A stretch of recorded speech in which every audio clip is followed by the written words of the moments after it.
Welcome to Belief Busters Podcast, where we change the world one belief at a time. True transformation happens when we question if the beliefs we hold are of truth, or simply someone else's belief that we have internalized as our own. I'm your host, Rev. Cherie Taylor-Jones, and I'm glad you could join us on the journey. Today, we are having a juicy conversation with Nate Rifkin, who began his journey a while ago. And it was a real powerful journey in that he was suicidal and drank alcohol every morning at one point in his life. He dropped out of college, went broke, bankrupt, and even worked on street corners, waving around a sign. However, Nate learned a little-known spiritual discipline that helped him transform his thoughts, emotions, and financial life.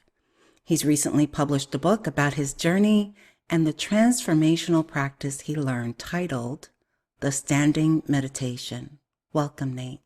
Well, thank you, Cherie, for having me on board. Hope I can share some things that'll help transform some lives. We will.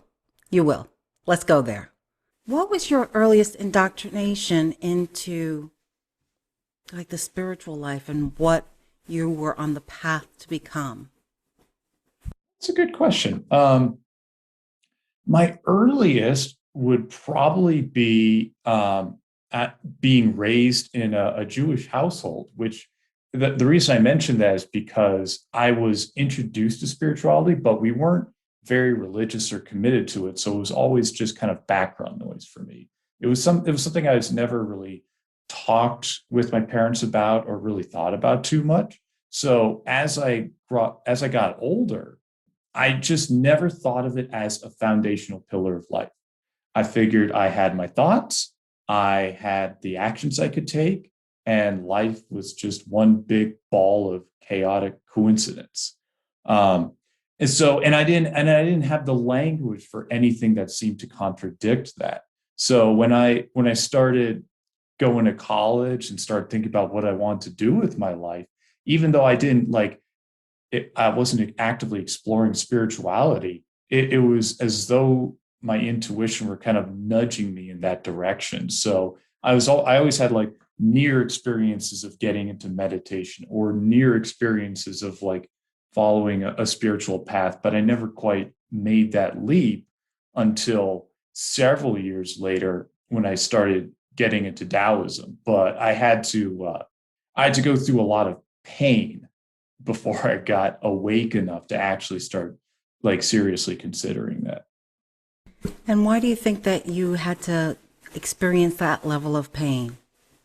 I think just about everyone does. And I think there's a couple of reasons. One is that the pain is required to create openness. It's required to create surrender.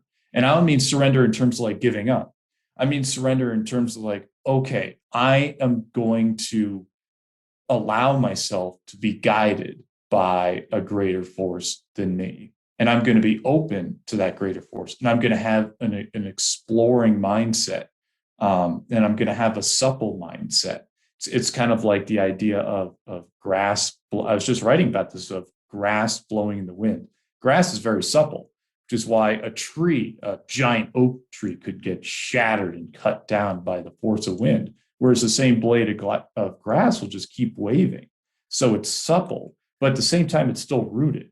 So it's not going to blow away in the wind. The root is always going to be maintained. So I think people have to experience pain because you need that solid root in who you are. You need that ability to keep pushing forward when life requires it. But you also need to combine that with openness to adjust your mindset and your way of thinking. And some people require more pain than others. It seems to me that life's very fair in that sense. It's oh, you need more pain to be open? Okay, we'll give you more pain. It's no problem. Okay. I hear you. I got to tell you, my path was a little similar in that pain was my greatest motivator. Yeah. If it wasn't painful enough, I wasn't going to change. And so I relate to that, and just that And I think when you're really a strong individual, like emotionally and mentally, and there's that rigidity in that strength, it takes a lot to bend you to be in that place of surrendering to something greater than yourself. Yeah, yeah, absolutely. And I think, I like that you mentioned like the strength, emotionally strong, because there is the other side of that. There's people who they may not have that same resilience. So life will knock them over with pain, but they have a different lesson. Their lesson is that they also need to learn to push forward. They may have the suppleness, but the suppleness is it's pathological because it's really descended into just weakness. And I think you see that with a lot of apathy. So everyone's path is very individual, and mine happened to be I wasn't apathetic, but I did need to get a little wisdom knocked into my head. And it was, and it was in all the typical ways. It was by like financially getting a lot of failure and becoming also being a very lonely person, Mm-hmm. and trying everything else out and realizing that the self-help world that I'd held up as this magic bullet didn't actually help me the way I thought it would. Interesting. Yeah. So tell me a little bit about that journey. So you're at bottom. Sure. So I had dropped out of college and I wanted to be an entrepreneur or business owner of some sort. And I realized that, well, do I really need a college degree for that necessarily? And I thought about this a little bit, and I realized no, probably not. It'll shut off some doors, but it's probably not required. So I dropped out of school. By the way, I was miserable in school anyway, so that helped. I mean, Yes. I didn't have any. I really, I didn't. I wasn't making friends. I was a socially awkward kid, and I mean, all this stems from the fact that I grew up in a very loveless household. My parents divorced when I was 7, and I just didn't develop the social skills or the self love that is needed to really thrive in, Yes. in in the world.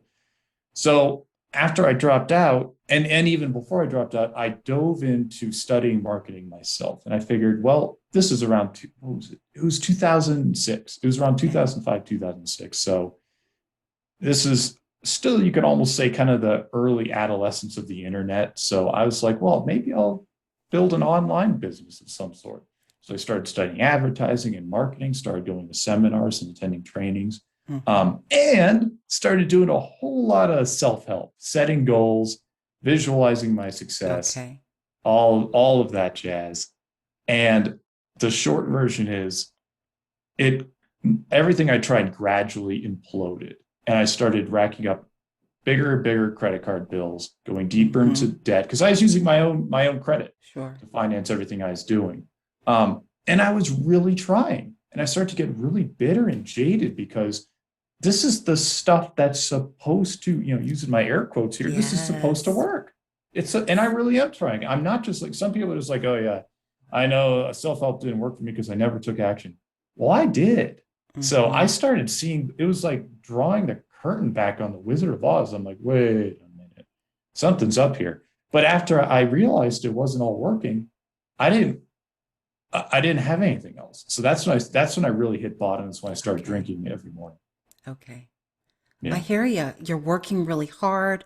You have that mentality that so many of us have from those indoctrinated beliefs of if you work hard enough, you Yeah. can do it. You can Yeah. have success. And see yourself that way, Yes. all that. Yes. And so the reality is that that wasn't your out picturing at the time. Mhm. So then how do you get from this very low point? I mean, you saying that you're suicidal. How do you get from there to awakening? Well, part of it was I got lucky. Um, Fortunately, it's luck anyone can have. But in my case, I had a teacher who had his own spiritual walk and his own spiritual path, and he didn't talk too much about it, but he started teaching that. And he was a devotee to a tradition called Taoism. Mm-hmm. I had no idea what Taoism was, but as it turns out, it's a spiritual tradition that goes back thousands of years. And Right. Taoists believe that or their intention is to achieve harmony through balance. And this is balance in all things. It's balance in your health, it's balance in your relationship with your community, and balance of your spiritual development, everything. As I started studying more, I realized that part of our society today, like herbalism or acupuncture, all this actually comes from Taoism. But I didn't know this at the time. What I did know is that my teacher said, it's a philosophy, yes, but there's also a practical side to it. And he started teaching meditations, including meditations where you're really focusing on your body, you're focusing on relaxing your muscles, you're focusing on breathing deeply into your belly. Mm-hmm. And what I liked about it, one, was that it sounded super cool. You would talk about like masters who would achieve enlightenment doing this kind of thing. I was like, oh, that's neat. And two, instead of trying to picture myself as a different person, instead of trying to change my thoughts, I was actually stepping off that hamster wheel entirely of working with my mind, and I was starting to work with the energy of my body. And I started with just 60 seconds a day. And I made a plan for myself. I'm like, all right, I'll just do a minute a day, but I'll add 5 seconds a day. Because I thought to myself, my mind probably isn't going to discern the difference between 60 and 65 seconds. So if I can just do a little bit every day, mm-hmm. It's going to add up to something significant. Right. And it worked. I started doing like 1 minute, 2 minutes, and I started actually feeling pretty good. And then once I got more confident, I added more than 5 seconds. So I eventually got up to just doing like 8 to 10 minutes of this meditating a day. And right. People started to remark, Nate, something's different about you. And that's when I realized for the first time, I'm like, this isn't just me stuck in my head. Mm-hmm. Something's actually changing. Mm-hmm. And it's having an effect on other people, both on how we relate and how they're perceiving me. I was like, this is gold. I was so excited. So that's how I started to like turn the ship around. Okay, great.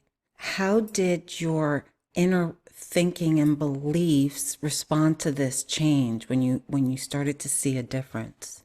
Without trying to change my thoughts, they started to change. Before, my thoughts were my worst enemy. I would think about what a loser I was. I hated myself.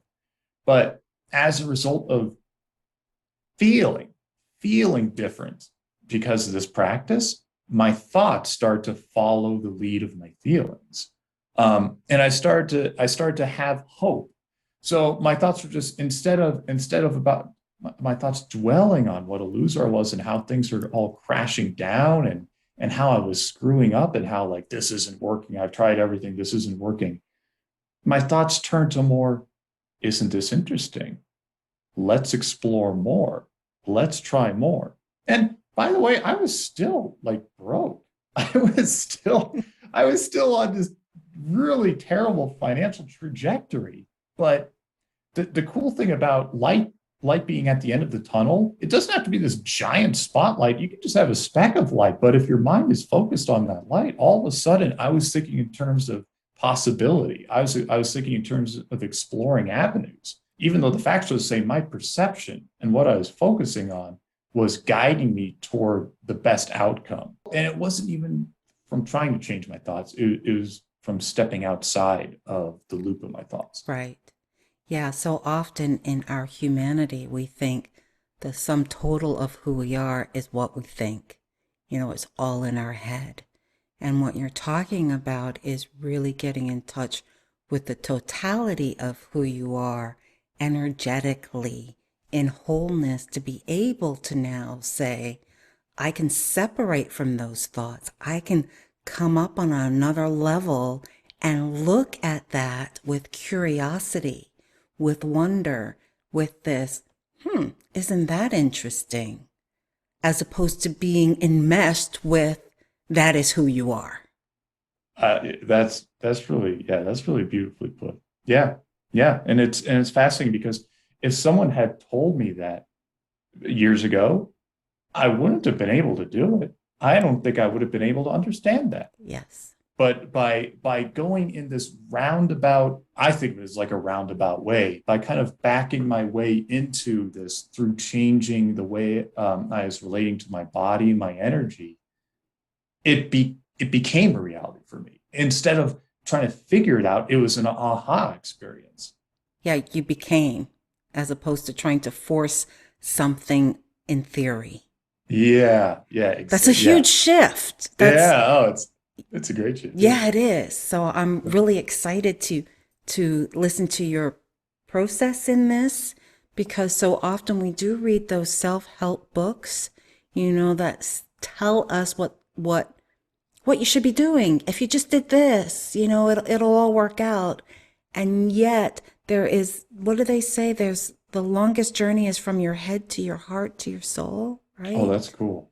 I've never heard And that. That's really cool. and it's this way of, you can have all the smarts and all the knowledge in the world, but until you're really embodying that and experiencing that, that's when the true shift happens. That's why I kind of started my answer with, well, I got lucky. So the luck for me was that I didn't have someone like you saying that. Instead, I had to kind of get that experience first. And Mm-hmm. then looking back, I'm like, oh, So, what would you suggest to our listeners as they are, we're in a huge shift energetically in our society?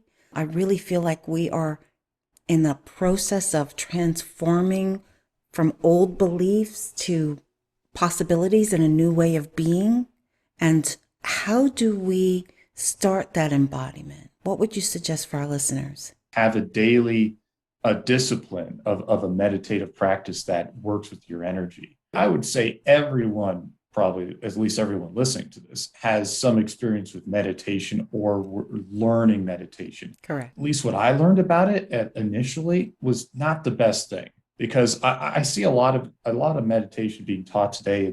It seems like some people, maybe they had the right intention. They made it so user friendly that they kind of watered it down too much. So, it's like, well, meditation is very simple. You just like, you relax, and then you let thoughts come up and then let them leave. And then that's it. It's like, there's nothing more to it than that. Well, I respectfully disagree.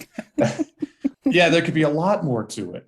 And fortunately, I learned the flavor I learned was that from Taoism, but the idea is that meditation is a vehicle for you to start directly working with your body's energy. And I think one of the best, most powerful ways to do this that anyone can do, starting just from listening to our conversation, is to focus on breathing into their belly. One of the best techniques I actually learned for this was to place one hand on your belly and one hand on your chest. And then you breathe, you imagine that your breath can actually fill up your belly, Mm-hmm. and your hand on your belly will rise up because your Mm-hmm. belly is expanding.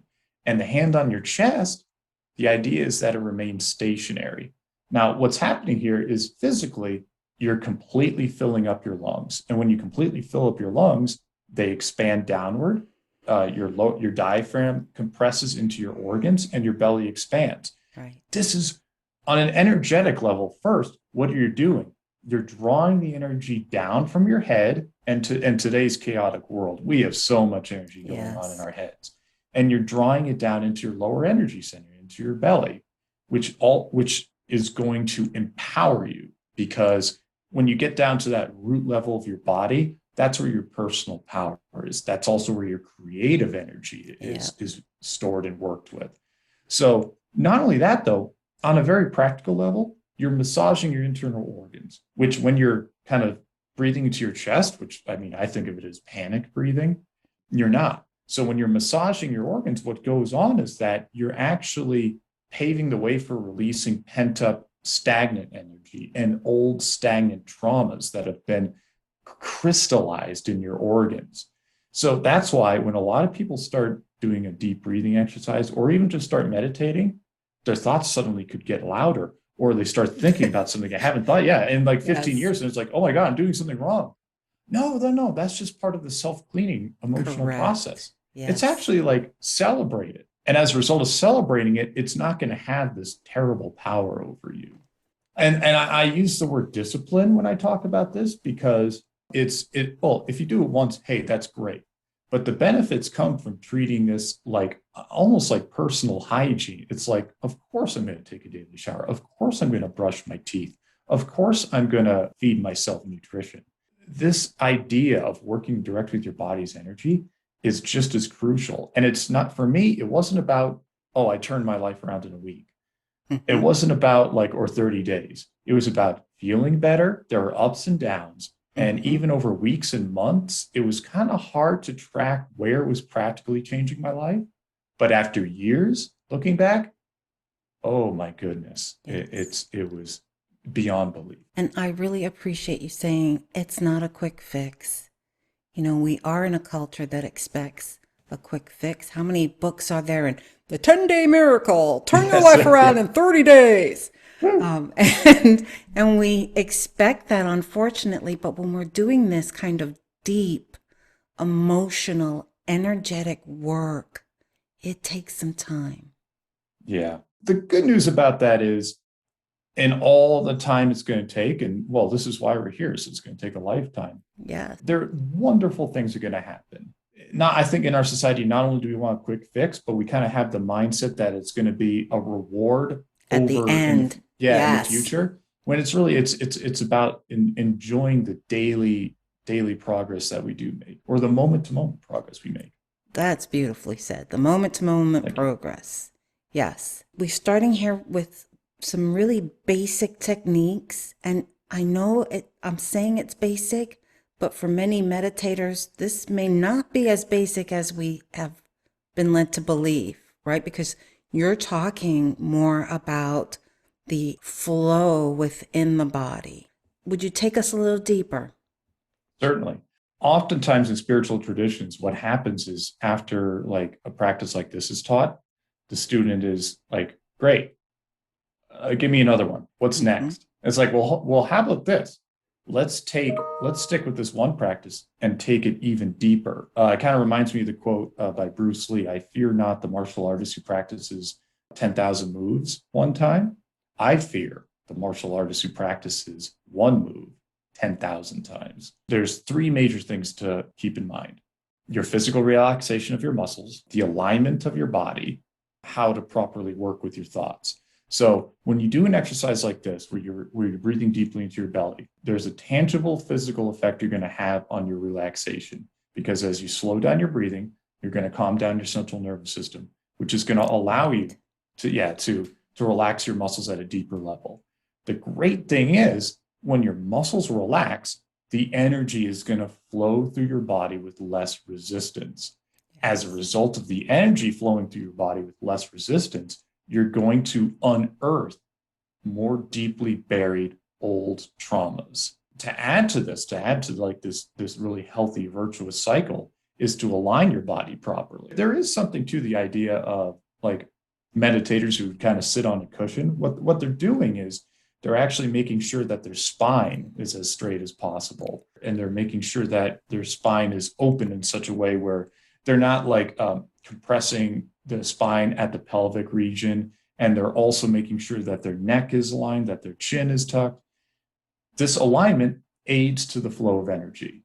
So when you're aligned in a more healthy way, and when your muscles are more relaxed, what happens is your thoughts are automatically going to quiet down, which helps relax your muscles, which helps align your body. And it's this beautiful cycle. Yeah. So as a result of this, you're going to dig into deeper levels of buried emotional trauma. And the beautiful part about this is you're finally able to process this trauma. And as a result of finally processing this trauma, all kinds of self-sabotage that used to trip you up, like over and over again, it's like, why do I keep running into it? That's going to start to disappear. And it's not going to be this linear, like, wait, how did I did this and then this happened? It's going to start coming out of nowhere, where old challenges that you used to face over and over, they're going to dissolve away. The way to take the practice deeper, again, to align your body and relax your muscles, is to feel into the breath going into your belly. Feel what that feels like. Feel the little hints of warmth that start to occur. and feel for how you're able to relax deeper and expand more. And feel for how the tension starts releasing in your muscles.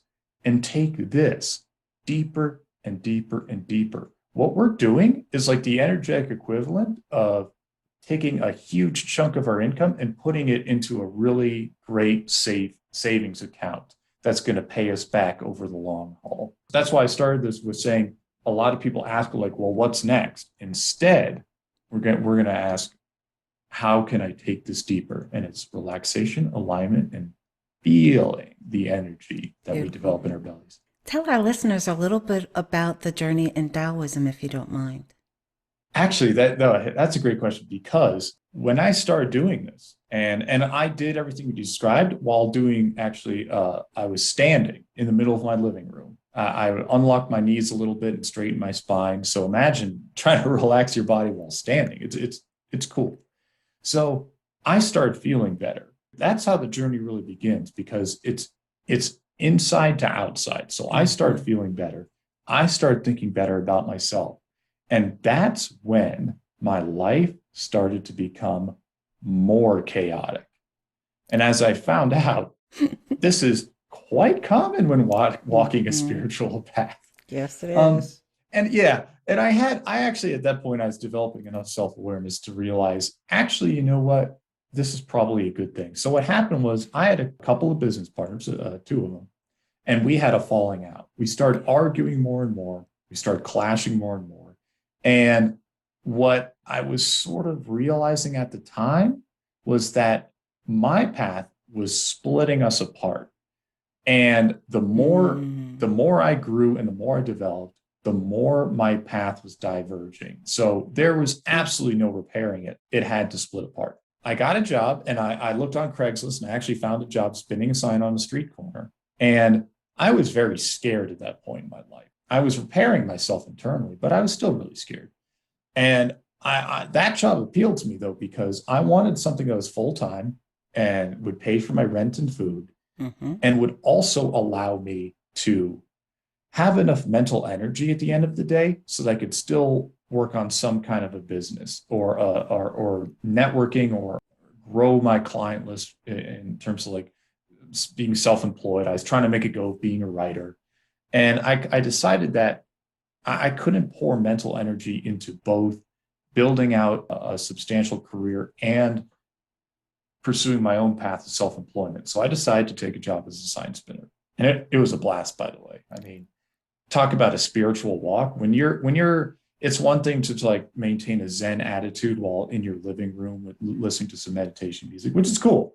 It's another thing, though, if people are screaming and honking their horns at you, trying to throw stuff at you. So, and I also went through a bankruptcy, and it was a beautiful experience for me, because I learned there's no stigma or shame attached to that. You know, I was in a room full of people who were going through the same experience, and there didn't seem to be any kind of judgment involved. I chose to see it as a new beginning for me. So for me, the spiritual walk really started to reflect my outer life, because I was happy. And even if I wasn't where I was in terms of my career or my self-employment or my business, I was starting over. I was getting a chance to become a mature adult again. Getting into Taoism, how does that manifest for you?